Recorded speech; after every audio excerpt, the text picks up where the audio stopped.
Môre, hoe gaan dit by julle? Ag, ek hoop julle het 'n lekker naweek gehad en dat julle lekker uitgerus het en dat julle uitsien vir hierdie week wat voorlê.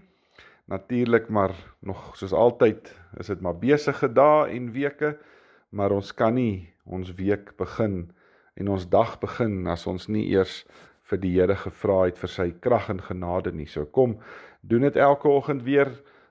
Maak jouself stil voor hom. Kom maak jouself leeg, kom tap die krag van die Gees in jou lewe in en so kan ons elke dag aanvat.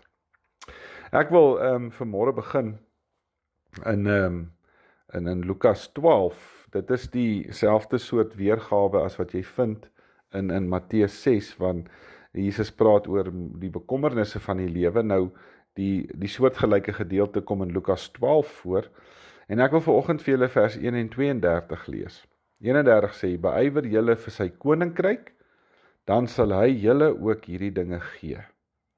En dan vers 32, moenie bang wees nie, klein kindertjie, want dit was die wil van julle Vader, om die koninkryk aan julle te gee.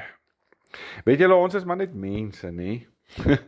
Daarom draai ons lewens baie keer maar grootliks rondom die bestaan wat ons maar in hierdie wêreld voer. Dit gaan maar oor die dinge wat ons hier doen, dit gaan maar oor wat ons hier by mekaar maak, en waarheen ons ook op pad is. En so baie keer raak ons verstrengel in die hier en nou wees wêreld, dat ons baie keer vergeet waaroor dit nou eintlik gaan, dat ons eintlik maar net vir 'n kort tydjie op hierdie aarde geplaas is, maar dat ons weer 'n ewigheid by God gaan hê.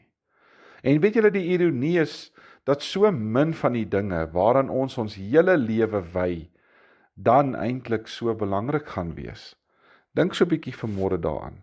Al die goed wat ek en jy partykeer so spoeg en spartel om klaar te kry, en gedoen te kry en agter die rug te kry, wat se koninkrykswaarde het dit regtig?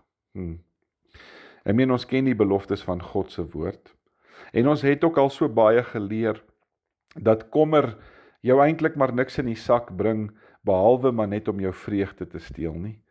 So sukkel ons maar regtig om net oor te gee, en dan sukkel ons so regtig om net om te ontspan. As jy vandag so 'n beklemming om jou hartdag beleef, dan moet jy jouself net die volgende afvra. Hoe belangrik gaan hierdie dinge wees waaroor ek my so bekommer? Hoe belangrik gaan dit eendag in die koninkryk wees?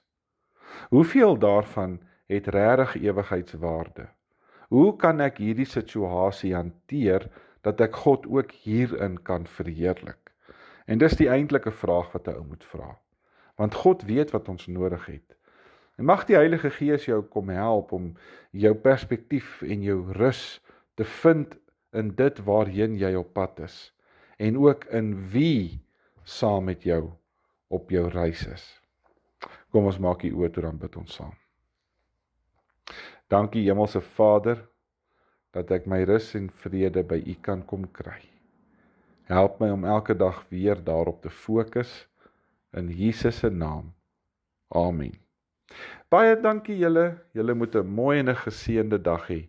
Dan praat ons môre weer. Totsiens.